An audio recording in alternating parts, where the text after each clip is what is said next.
नमस्कार, जय हिंद। स्वागत है आप सभी लोगों का रंजन एजुकेयर के हमारे एजुकेशनल चैनल पर। मैं छोटे लाल आपकी सेवा में।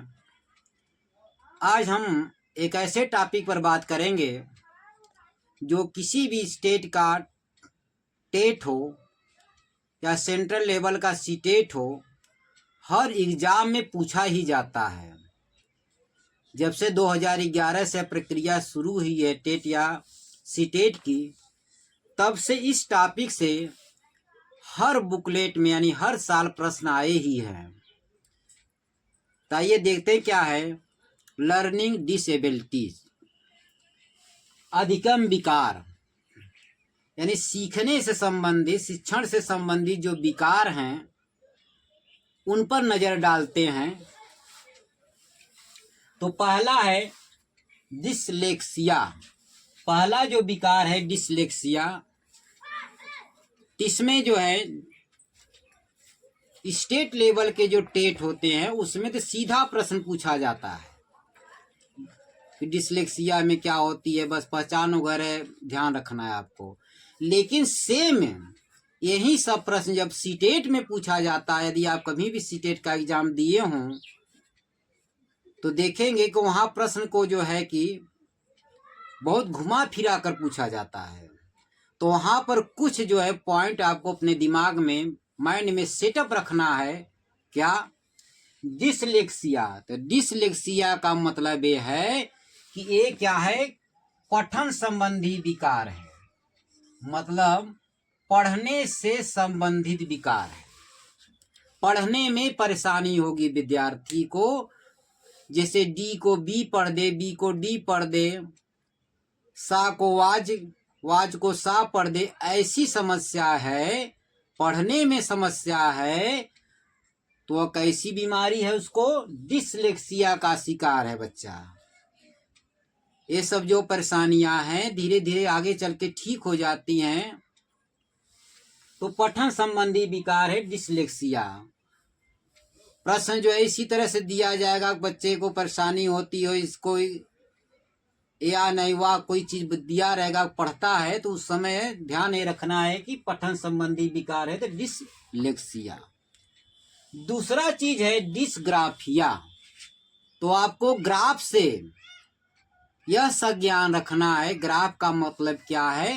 राइटिंग, लिखना, यानी लेखन विकार है। ये लिखने से संबंधित बात है, यानी पेन पेंसिल चलेगा, ये ध्यान रखिए। तो लेखन संबंधी विकार है, लिखने से संबंधी विकार है। ठीक वही बात घूम फिर कर फिर आ जाती है कि डी को बी लिख देता हो, वाज को सा, सा को वाज लिख देता हो। तो लिखने में जो है कि सिर्फ समस्या है, उसको बोला समझता है, कुछ लिख देता है कुछ। तो किसका रोगी है भैया? वो डिसग्राफिया का शिकार है बच्चा। तीसरा डिसकलकुलिया। तो कलकुलिया से आपको याद रखना है कैलकुलेटर। कैलकुलेटर का क्या काम है? जोड़ घटाना गुणा भाग, यानी गणितीय विकार, गणना से संबंधित विकार, गणना से संबंधित विकार है, गणितीय विकार है। जोड़ घटाना गुणा भाग ये सब चीजें ठीक से नहीं कर पाता है तो होगा डिसकैलकुलिया। अब फोर्थ में देखते हैं आगे जो है डिसमोर्फिया। डिसमोर्फिया का मतलब क्या है? भ्रम की अवस्था होना। जैसे बच्चे ने मुर्गा देखा, इसके बाद फिर मोर देखा, अब यह नहीं समझ पा रहा है कि मुर्गा है कि मोर है, यानी भ्रम की स्थिति हो जाए। देखा कुछ है, कुछ समझ जाए, वो कुछ अदर थिंग समझ जाए, तो वहां क्या होगा? डिसमोर्फिया, यानी भ्रम की स्थिति आ जाए। है कुछ, समझता है बच्चा कुछ दूसरा, डिसमोर्फिया। डिस्फेजिया का मतलब ठीक है, लगभग यही बात है, यानी बोलने से संबंधित विकार है। ट को त बोल देता है, थ को य बोल देता है, बोलने से संबंधित भाषा, यानी बोलने से संबंधित विकार, परेशानी है बच्चे को, डिस्फेजिया।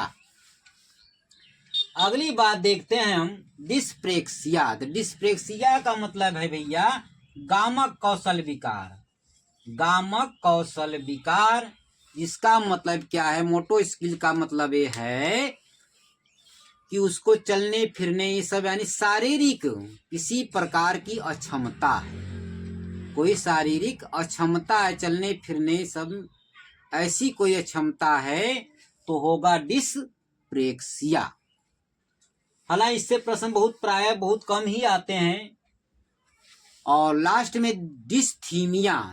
तो डिस्थीमिया का मतलब है तनाव की स्थिति होना, यानी टेंशन की स्थिति होना, ठीक से नींद नहीं लगता है, ठीक से समझ नहीं पाता है, सर चकराता है, ऐसी स्थिति, पढ़ने में मन बहकता है, ऐसी स्थिति है तो क्या होगा?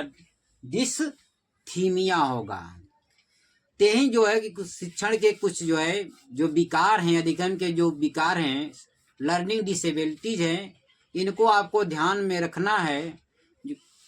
कोई भी सीटेट एग्जाम हो, सीटेट एग्जाम के प्राय हर ईयर हमने देखा है कि प्रश्न आते रहते हैं, जिससे घबराने की कोई बात नहीं। थोड़ा प्रश्न जो है घुमा फिरा कर पूछा जाता है, बस थोड़े इन सब पॉइंटों पर आपको ध्यान रखना है। धन्यवाद।